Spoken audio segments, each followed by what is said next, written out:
noite, prezados irmãos, irmãs, amigas, amigos. Vamos lá. Todos nós, sob a proteção misericordiosa de Deus, nosso Criador, de Jesus, nosso Mestre maior, tutor de nossas vidas, e também dos bons Espíritos, vanguardeiros que nos orientam, nos instruem e principalmente nos consolam diante das nossas provas, testes e desafios que a vida nos coloca todos os dias. Nos foi proposto para a noite uma reflexão a respeito do capítulo 19 de O Evangelho segundo o Espiritismo, a fé que transporta as montanhas. O item 1, o poder da fé, que vai do item 1 até o item 5. Nós não leremos todo o texto, porque é um pouco extenso, mas alguma coisa aqui nós leremos para dar margem para os nossos comentários. E depois que veio para onde estava a gente, chegou a ele um homem e, posto de joelhos, lhe dizia: Senhor, tem compaixão do meu filho, que é lunático e padece muito, porque muitas vezes cai no fogo e muitas vezes na água, e tenho apresentado a teus discípulos e eles não o puderam curar. E respondendo-lhe, Jesus disse: Ó geração incrédula e perversa, até quando hei de estar convosco? Até quando hei de sofrer? Trazei-mo cá. E Jesus o abençoou, e saiu dele o espírito mau, e desde aquela hora ficou o moço curado. Então lhe disseram: por que não podemos nós lançá-lo fora? Jesus lhes disse: por causa da vossa pouca fé.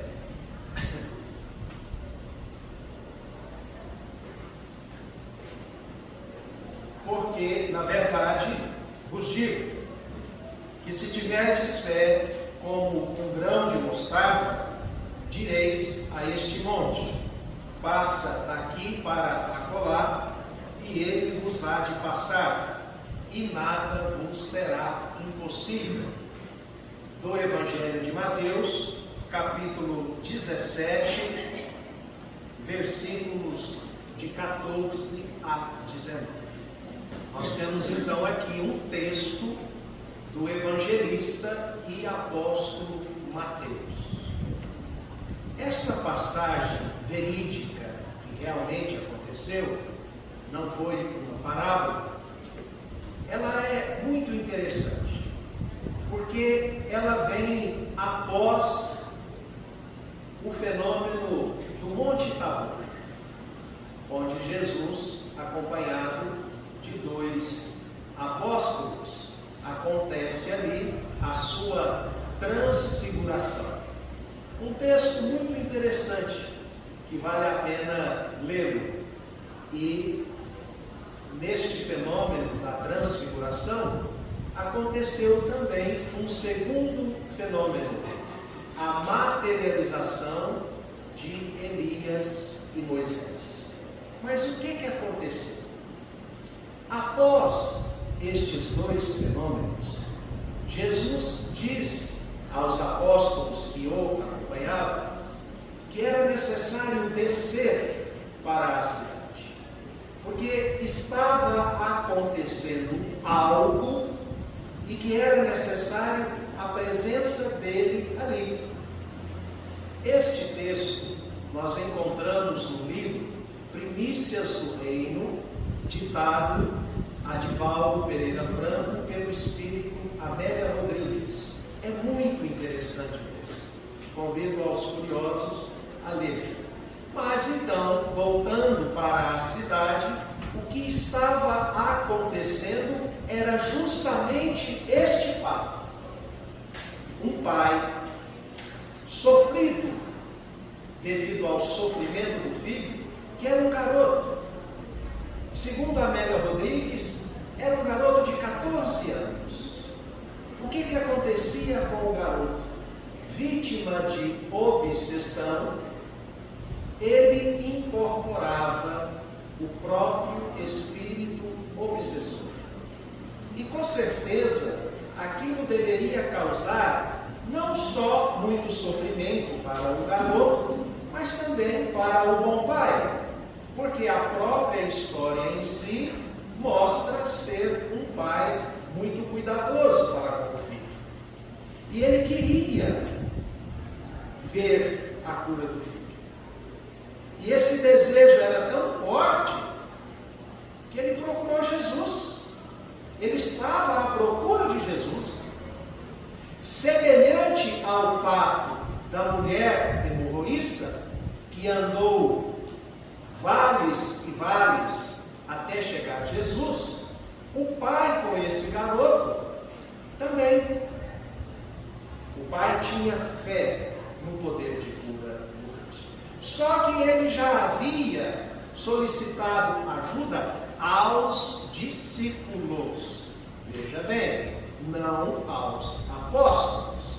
Os apóstolos eram os 12, que geralmente andavam muito próximos de Jesus.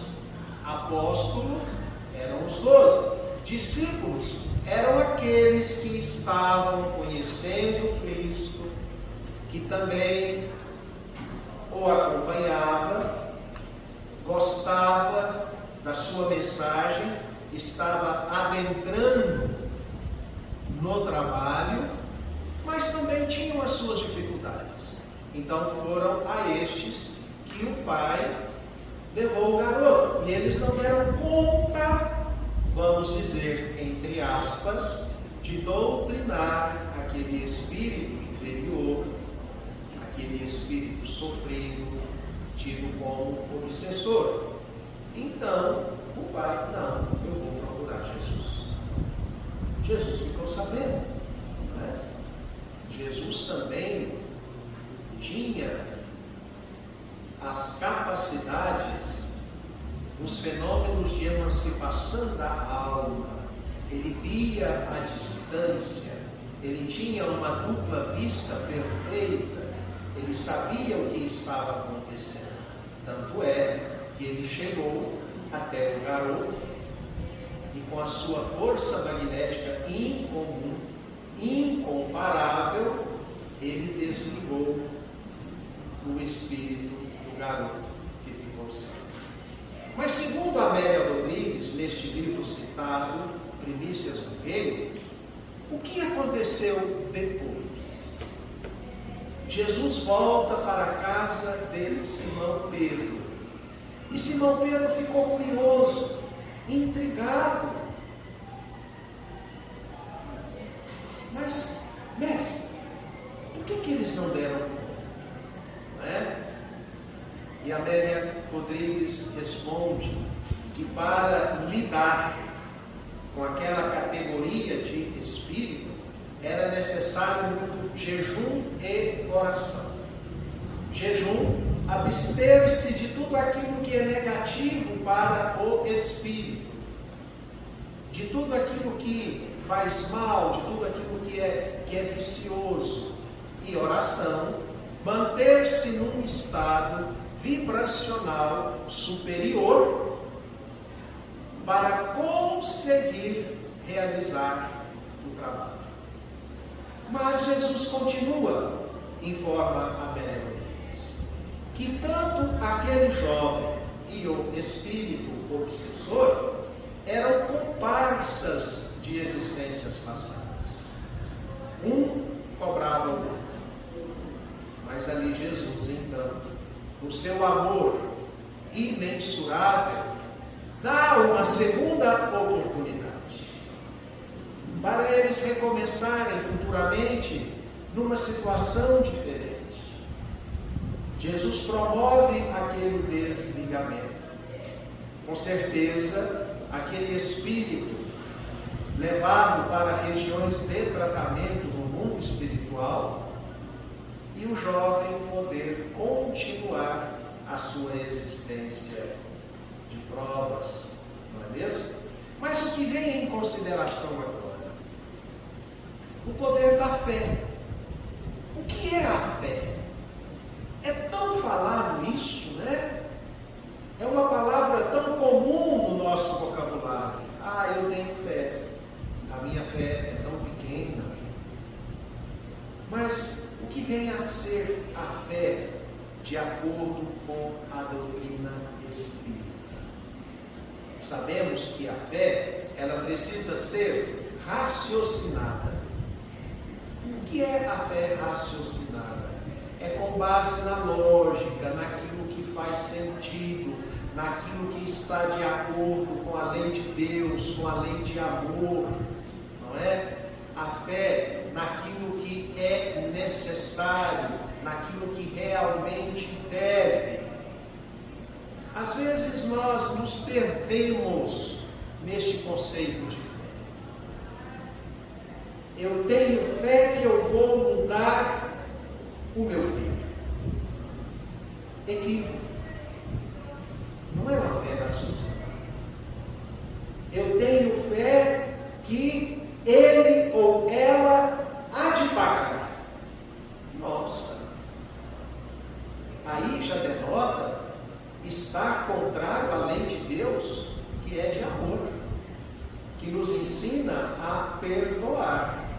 Perdoar uma instância máxima, mas cá embaixo, o suportar, o relevar, o ter paciência, o ter compreensão, né?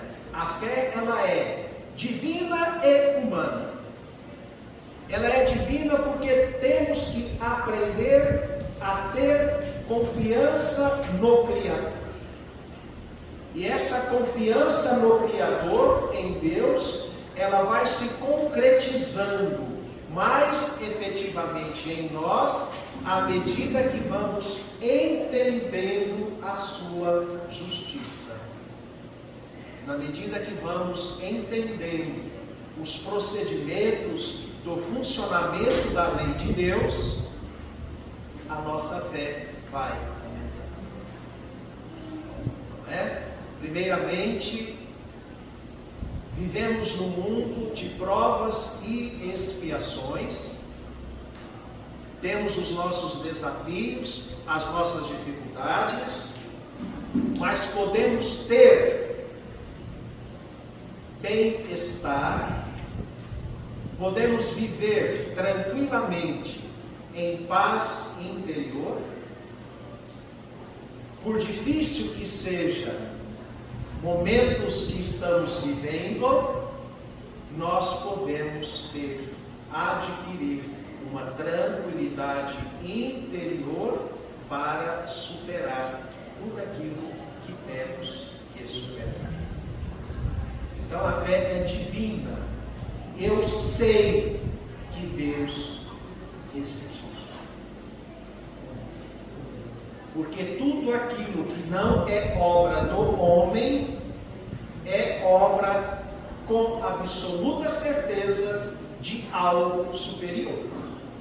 Aquilo que o homem não consegue construir, algo superior construiu. Esse algo superior é Deus. Eu confio, eu sei na misericórdia deste Criador. Os fatos podem ir comprovando isso para nós. No nosso dia a dia, quando estamos numa situação difícil, fazemos uma prece, pensamos positivamente e de repente a gente adquire uma condição extra, vamos dizer assim, para superar. Às vezes estamos diante de uma dúvida, uma incerteza, e meditamos positivamente e temos um insight. Pode ser uma intuição espiritual. Mas também pode ser o que Allan Kardec denomina de fé humana. O que é esta fé humana?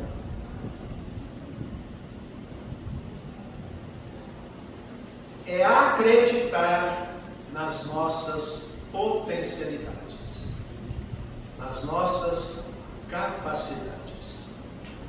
Jesus disse: podeis fazer tudo isso que eu faço e muito mais.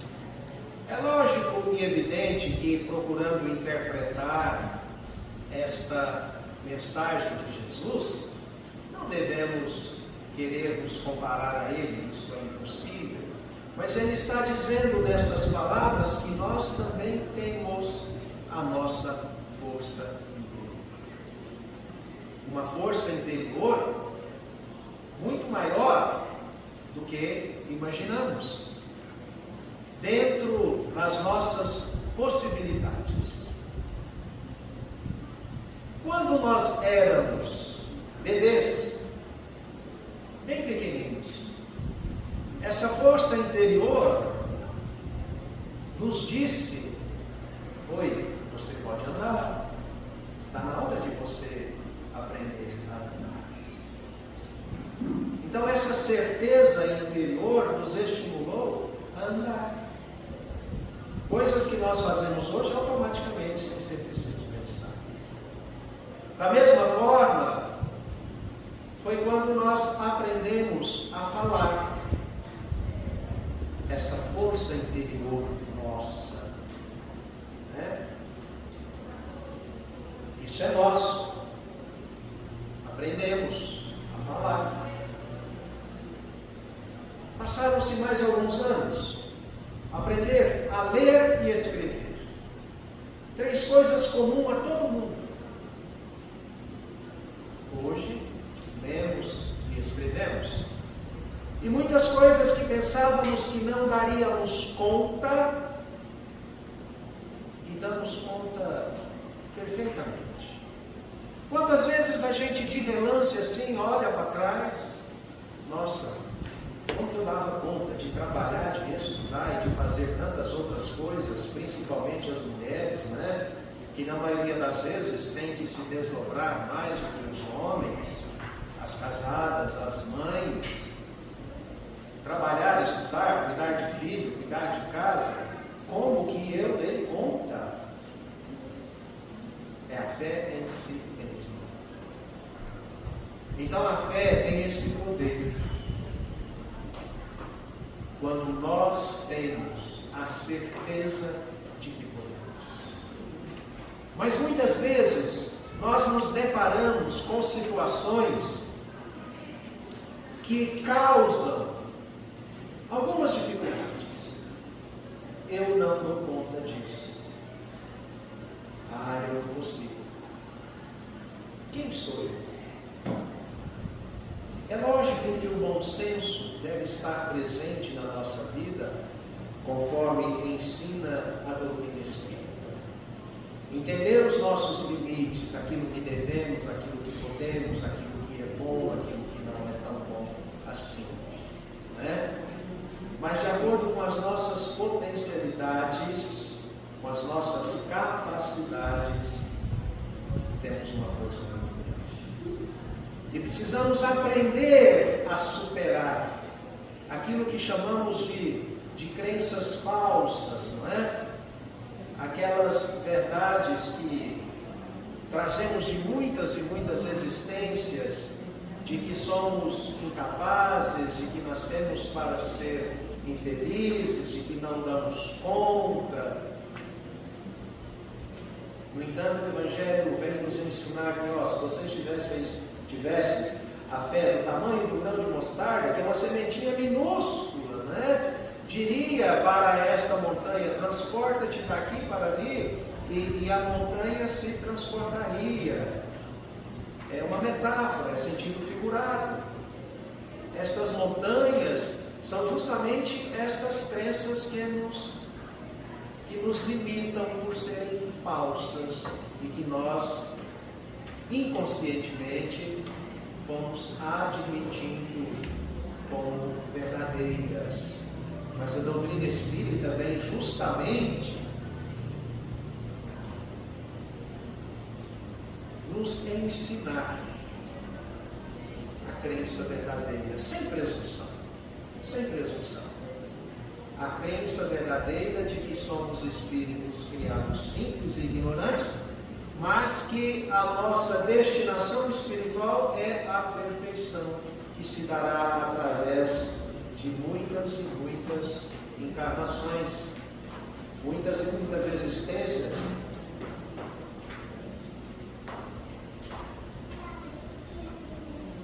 Sejam elas aqui no planeta Terra, ou sejam elas em outros mundos, não é mesmo? Mas eu quero ilustrar a fala com um fato que me aconteceu recentemente. Uma pessoa de outra cidade, 40 e poucos anos, saudável, família, filhos pequenos, passou mal e foi levado até o hospital pelos familiares. O médico examinou, levou a pessoa rapidamente para a UTI. Estava com os rins praticamente sem funcionar. Foi socorrido a tempo. Foi para outra cidade, dar o prosseguimento, o tratamento. Chegou até mim fazendo hemodiálise. Uma situação difícil. Mas o interessante é que esta pessoa, que tem a sua crença muito firme, muito forte, é muito na disciplina, no cumprimento da prescrição médica, dos cuidados com a nutrição, com a parte psicológica, e me disse: Wellington, eu tenho fé em Deus que eu vou sair dessa. Vai, com certeza, vai. Mas eu também, eu vou falar um negócio para você. Eu faço tudo certinho. Eu procuro fazer tudo aquilo que me orienta.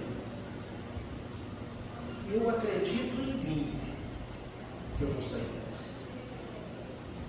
Vai, com certeza vai. É uma luta. A vida está em jogo.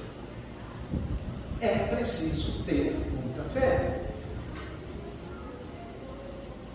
E no seu tratamento de diálise, ele foi convivendo com muitas pessoas que infelizmente iam perdendo a fé. Ele falava para mim: Wellington, eu converso com aquelas pessoas, digo para elas terem fé, terem confiança. Então, eu alimentando a fé delas, estou alimentando a minha fé.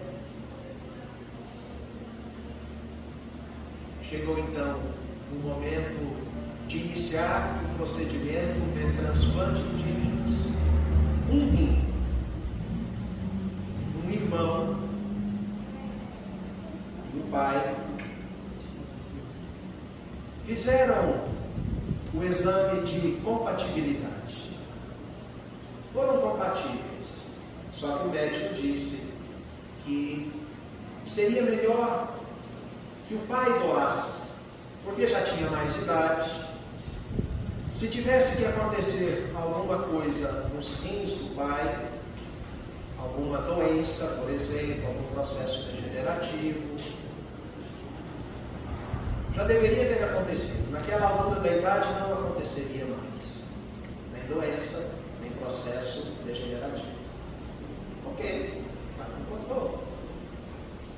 Ele ficou todo animado. O pai foi fazer o exame final e detectou uma pedrinha em um rim do pai. Não se pode fazer transplante. Ele me disse: Wellington, naquele momento o chão abriu. O chão abriu. Mas eu lembrei de tudo aquilo que eu já tinha dito aqui, de tudo aquilo que eu já havia dito para o sacerdote. E eu precisava reerguer a minha fé. Eu tinha esperança. Eu sabia que eu ia conseguir. Mas agora quem doar? Porque quando nenhum familiar próximo é compatível, entra naquela fila enorme de espera, né? Aí não se sabe quando poderá ser um transplante. A pessoa tinha um meio-irmão. Havia até esquecido disso. Durante toda a vida, tinha visto o meio-irmão apenas 3 vezes.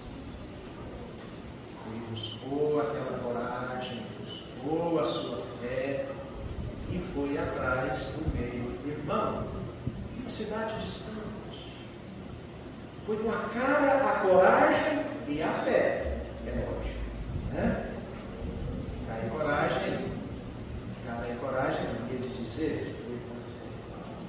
Como será que o irmão receberia? Não era apenas uma visita, era um pedido. Não era um pedido de R$1.000. Ou, preciso do seu rim. Né? Mas ele dizia, vai. O não você já tem. Meus irmãos, o meio-irmão dessa pessoa olhou para a pessoa e disse assim: eu sou doador de sangue desde os 18 anos. Eu sou doador de líquido de medula óssea. Você acha que eu não vou te doar? Pode tirar. A pessoa me disse: Wellington, eu desabei.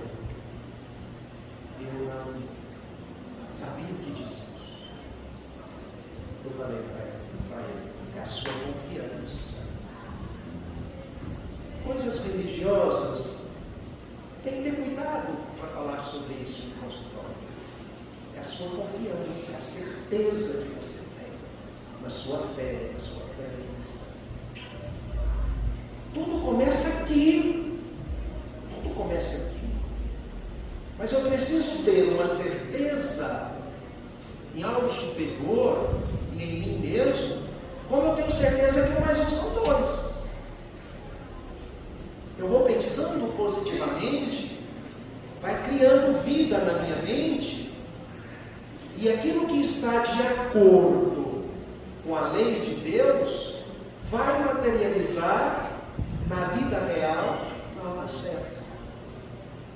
E esse nosso irmão, amigo, companheiro, já está agendado para fazer o seu transplante. Isso, caros amigos, é o poder da fé. É o que a fé pode fazer por nós. Acreditar em Deus? Sim, é óbvio. Primeiro, mas também acreditar na nossa potencialidade. Que Jesus nos abençoe, nos ampare. Uma ótima semana para todos e muito obrigado mais uma vez pela oportunidade.